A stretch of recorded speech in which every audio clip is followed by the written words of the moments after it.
مشتاق احمد یوسفی دھیرج گنج کا پہلا یادگار مشاعرہ دوسرا حصہ بشارت اور شاہجہاں کی تمنا بالآخر دوسرا خدشہ پورا ہوا، وہ پاس ہو گئے، جس پر انہیں مسرت، پروفیسروں کو حیرت اور بزرگوں کو شوق ہوا۔ اس دن کئی مرتبہ اپنا نام اور اس کے آگے بی اے لکھ لکھ کر دیر تک مختلف زاویوں سے دیکھا کیے، جیسے آرٹسٹ اپنی پینٹنگ کو پیچھے ہٹ ہٹ کر دیکھتا ہے۔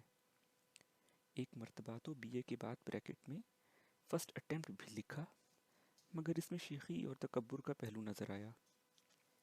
تھوڑی دیر بعد گتے پر انگریزی میں نیلی روشنائی سے نام اور سرخ سے بی اے لکھ کر دروازے پر لگایا ہے۔ 15-20 دن بعد اردو کے ایک مقامی اخبار میں اشتہار دیکھا کہ دھیرج گنج کے مسلم اسکول میں، جہاں اسی سال 9ویں کلاس شروع ہونے والی تھی، اردو ٹیچر کی آسامی خالی ہے۔ اشتہار میں یہ لالچ بھی دیا تھا کہ ملازمت مستقل، ماحول پاکیزہ، پرسکون اور مشاعرہ معقول ہے۔ مشاعرے کی معقولیت کی وضاحت بریکٹ میں کر دی گئی تھی کہ الاؤنس سمیت 25 روپے ماہوار ہوگا۔ 1.25 روپیہ سالانہ ترقی اس پر مستزاد۔ ملک الشعراء خاقانی ہند شیخ محمد ابراہیم ذوق کو بہادر شاہ ظفر نے اپنا استاد بنایا تو بنظر پرورش 4 روپیہ ماہوار وظیفہ مقرر کر دیا۔ مولانا محمد حسین آزاد لکھتے ہیں کہ تنخواہ کی کمی پر نظر کر کے باپ نے اکلوتے بیٹے کو اس نوکری سے روکا، لیکن قسمت نے آواز دی کہ للہ 4 روپے نہ سمجھنا، یہ ایوان ملک الشعراء کی 4 ستون قائم ہوتے ہیں، موقع کو ہاتھ سے نہ جانے دینا۔ اور ان کا قصر آرزو تو پورے 25 ستونوں پر کھڑے ہونے والا تھا، لیکن وہ پرسکون ماحول پر مر مٹے۔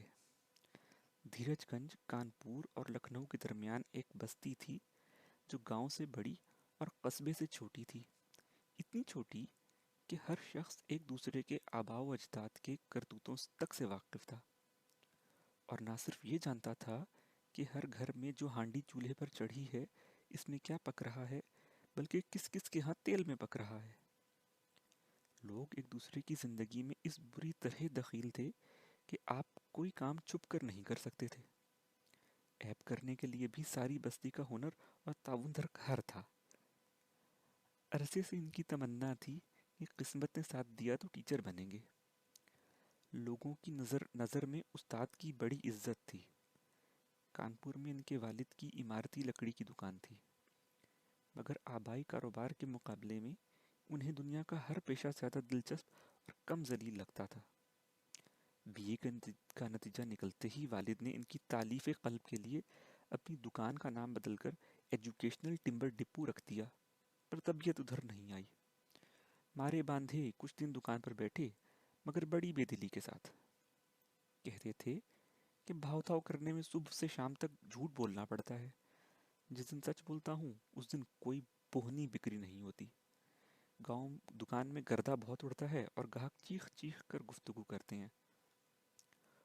ہوش سنبھالنے سے پہلے وہ انجن ڈرائیور اور ہوش سنبھالنے کے بعد اسکول ٹیچر بننا چاہتے تھے۔ کلاس روم بھی کسی سلطنت سے کم تو نہیں، استاد ہونا بھی ایک طرح کی فرما برائی ہے۔ جبھی تو اورنگزیب نے شاہ جہاں کو ایام اسپری میں پڑھانے کی اجازت نہیں دی تھی۔ بشارت خود کو شاہ جہاں سے زیادہ خوش نصیب سمجھتے تھے، خصوصاً اس لیے کہ انہیں تو معاوضے میں پورے 25 روپے ملنے والے تھے۔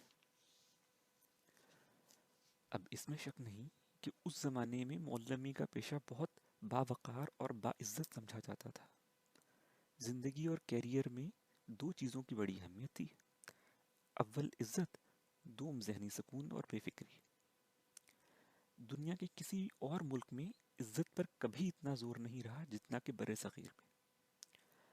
انگریزی تک میں اس مفہوم کا حامل کوئی ڈھنگ کا مترادف بھی نہیں ہے، چنانچہ انگریزی کے بعض صحافیوں اور نامور کہانی لکھنے والوں نے اس لفظ کو انگریزی میں جوں کا تو استعمال کیا ہے۔ آج بھی جہاں دیدہ بزرگ جب کسی کو دعا دیتے ہیں تو خواہ صحت، عافیت، کثرت اولاد، آسودگی حالی اور افزونی ایمان کا ذکر کریں یا نہ کریں، یہ دعا ضرور کرتے ہیں کہ اللہ تمہیں اور ہمیں عزت آبرو کے ساتھ بالترتیب رکھے اٹھائے۔ ملازمت کے ضمن میں ہم حسن کارکردگی، ترقی درجات اور بلندی مناسب کی دعا نہیں مانگتے۔ اپنے لیے ہماری واحد دعا یہ ہوتی ہے کہ عزت کے ساتھ سبکدوش ہوں۔ یہ دعا آپ کو دنیا کے کسی اور زبان اور ملک میں نہیں ملے گی۔ سبب یہ کہ ملازمت پیشہ آدمی بے توقیری کو پروفیشنل ہیزرڈ سمجھ کر قبول اور انگیز کرتا ہے۔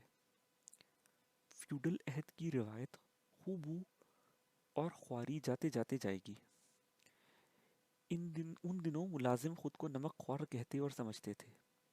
روم میں تو عہد قدیم میں سپاہیوں کی تنخواہ کے بجائے نمک دیا جاتا تھا اور غلاموں کی قیمت نمک کی شکل میں ادا کی جاتی تھی۔ تنخواہ تقسیم کرنے والا محکمہ بخشی خانہ کہلاتا تھا۔